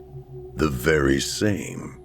I palmed the handle, my hand falling around the hilt in a familiar, practiced movement, before turning it over and offering her the chance to inspect the blade herself. "It's like 10 inches long." She pulled her lower lip between her teeth and lifted the knife from my grasp. "Can you even imagine what it must have been like?" She breathed, taking in the length of the instrument. "Doing surgery with daggers like these?" "That one is for amputations," I offered. Her gaze lifted from the scalpel to me, then returned to the knife in her hand.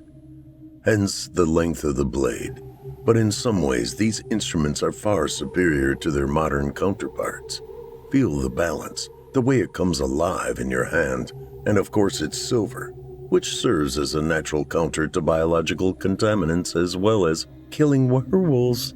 She laughed, cutting me off as she swiped the scalpel through the air as one might a sword. "Like Van Helsing." She stepped back, grinning, and pointed the knife at my chest. "Stay back, monster." I smiled and raised my arms in surrender. "Careful, madam, it's still quite sharp. And besides, Van Helsing hunted vampires, not werewolves." I lowered a hand, palm up, indicating for her to return it to me. "Ah," she snorted, then slapped the hilt into my palm. "So, silver's useless against a vampire?" "Indeed." I wiped the flat of the blade against my sleeve to clear the oils of her skin from the surface, tucked the scalpel back into its place, and latched it safely back inside the case. Everyone knows killing a vampire requires driving a wooden stake through his heart. None of the legends mention silver. She bent down, still transfixed by the medical history behind the glass.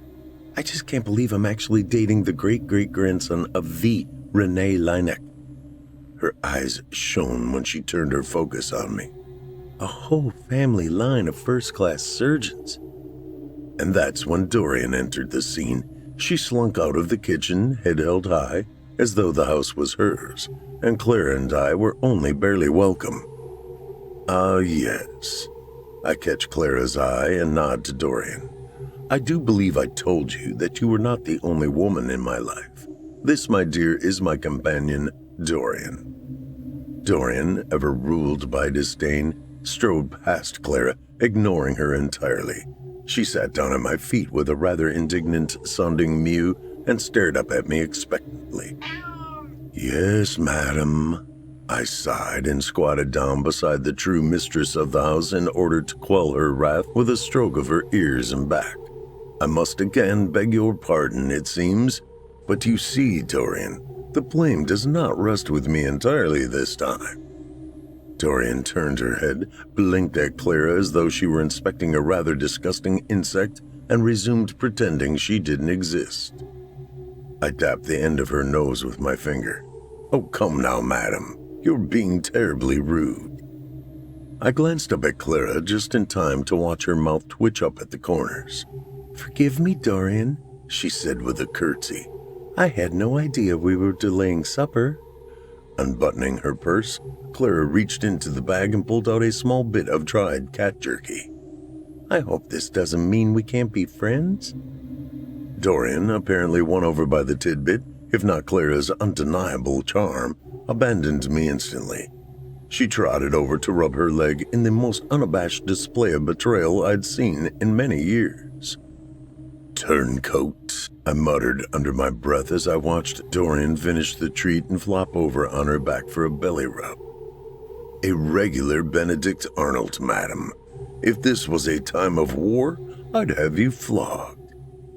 "Damon," Clara pouted in a childish scold.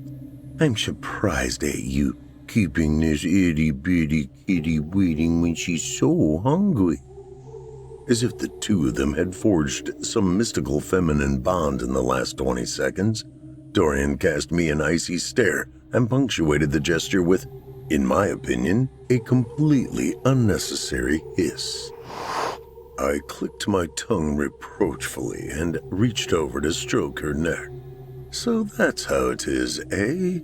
I bring another woman into our lives and now I'm outnumbered." Dorian caught my finger between her paws and pulled it to her mouth to chew on my knuckle. All in play, of course.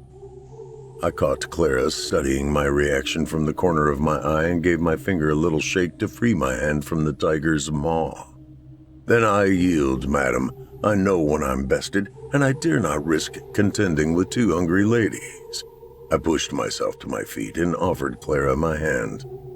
"Well, my dear, might I suggest you and Miss Dorian retire to the living room whilst I prepare supper?" Dinner, I must say, went off without a hitch. The Sangiovese harmonized beautifully with the ravioli, once I seasoned with its my own special blend of valerian and oregano. In fact, Clara actually moaned when the first bite touched her tongue. Even her eyelids fluttered. "I've never tasted anything like it. This is incredible." Her shoulders slumped as she surrendered to the sensation, so distracted she didn't notice me carefully push my own supper off my plate and into the napkin on my lap.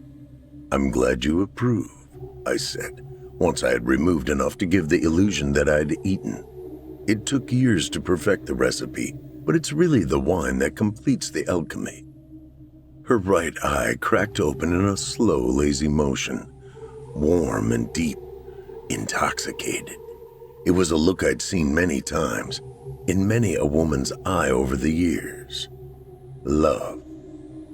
The expression leaked from her eyes, down her cheeks in hues of pink, until it reached the edges of her mouth, where it pulled her lips into a soft, warm, comfortable smirk.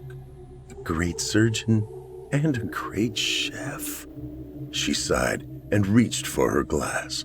Never taking her eyes from mine, she lifted the wine to her nose, spun the liquid around the base to release the scent, and offered a toast. "To all the great things yet to come." It's an interesting thing how simple, how pure a brief moment can be. Such moments should never be rushed. They need to be savored, for they will never come again. I lifted my own glass, swirling the contents in the same way she had, allowing the moment to linger as I watched my own drink, Esmeralda, swirl thick and slow. But if she did notice the difference between her wine and the thick red liquid in my own glass, she paid it no heed. No, by this point she had completely fallen, blinded by love. I smiled and tapped the edge of my glass to hers. "To you, madam. May we enjoy many long years together." The color in her cheeks exploded into full bloom. I watched the smile on her lips spread as she drew back her arm and attempted to hide her face behind her glass.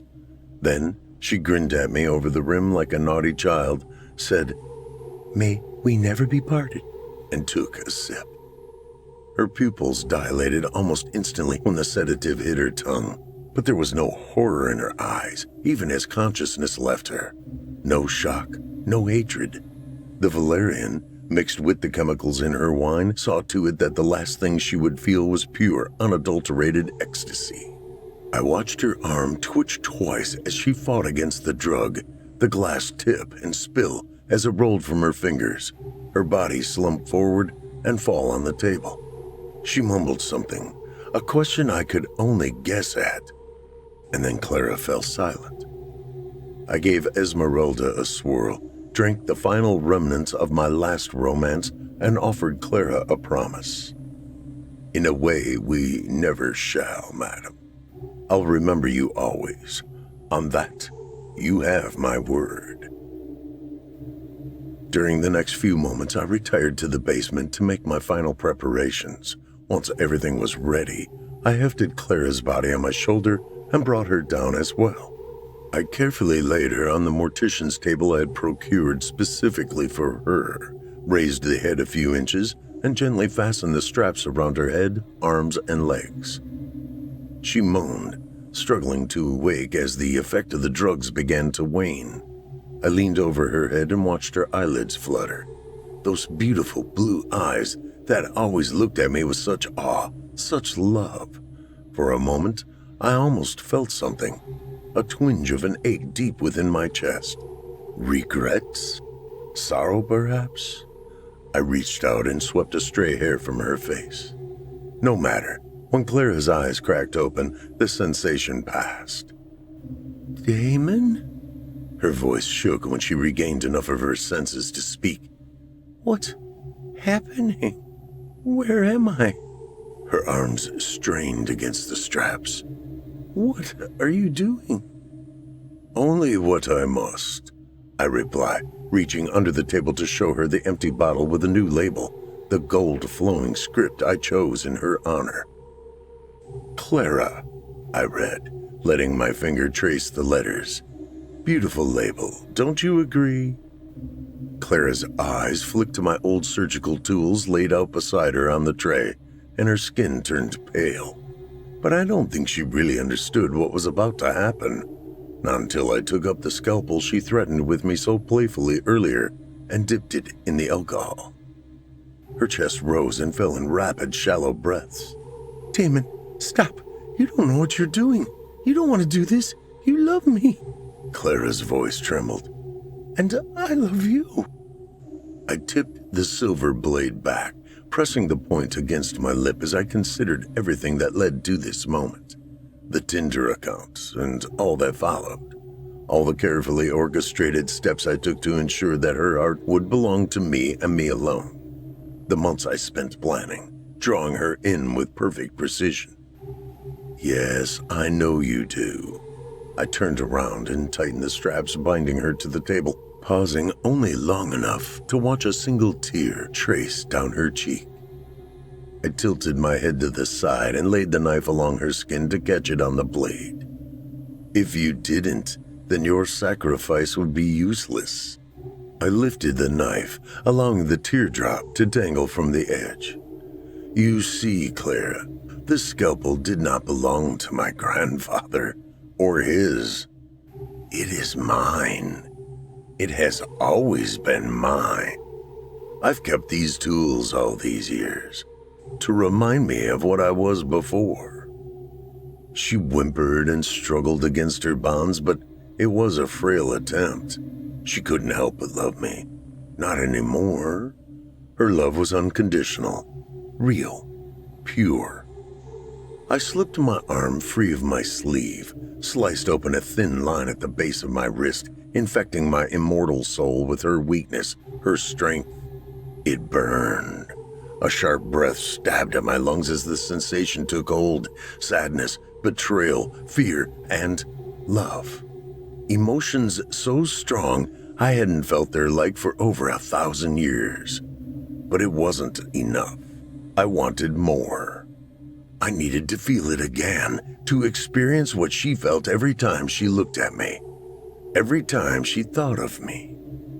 The pain faded. The emotions passed, and Clara's face came back into focus, open-mouthed and trembling. I am Rene Linex's descendant. I am he. I was turned many centuries ago, but contrary to legend, vampires don't drink blood to stay alive, I told her. I drink it so that I may live, so I can experience emotion and pass as human. But you are quite special to me, Clara. I reached under the sink attached to the foot end of the table, opened the valve to the tank it fed and placed the point of the blade just under her ribcage. "Your blood will ensure my humanity for a long time to come." I braced my other hand on the butt of the hilt, preparing for the initial cut, bracing myself against the scent of blood to come.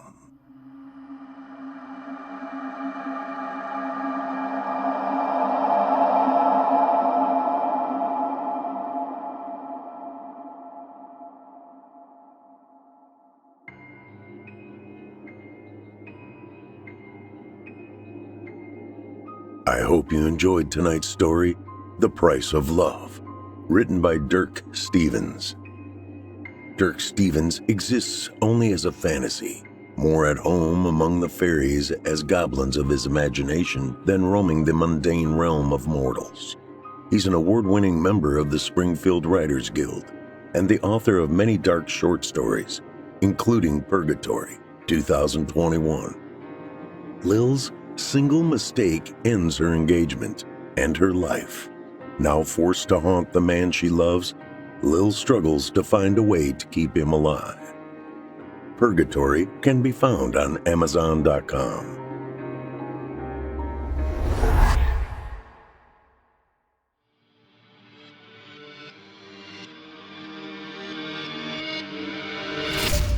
If you enjoyed tonight's story, hosted by yours truly, Paul J. McSorley, you can search my name on Chilling Tales for Dark Nights on YouTube for additional previous stories. If you'd like to hear more lengthy tales, be sure to take a look at my audiobooks. Available now on audible.com or just visit paulsbooks.net. That's PAULSBOOKS.net. You can also find me personally on Facebook and Twitter. And with that, listeners, our weekly journey into the psyche has just about come to a close. But before we go, I'd like to take a moment to thank you for joining us for tonight's episode and remind you to take a moment to stop by our iTunes page and leave Chilling Tales for Dark Nights a 5-star review and a kind word. And follow us on Facebook, Twitter, and Instagram if you haven't already. And of course, subscribe to us on YouTube, where you can find an archive of our work going back to 2012. And consider signing up as a patron at our website, chillingtalesfordarknights.com, to show your support and get all of our content ad-free. I'm your host for Fear from the Heartland, Paul J. McSorley. I've enjoyed the titillation tonight. Ooh, there's that word again. Thank you for joining me. Hope to see you again next week at Fear from the Heartland.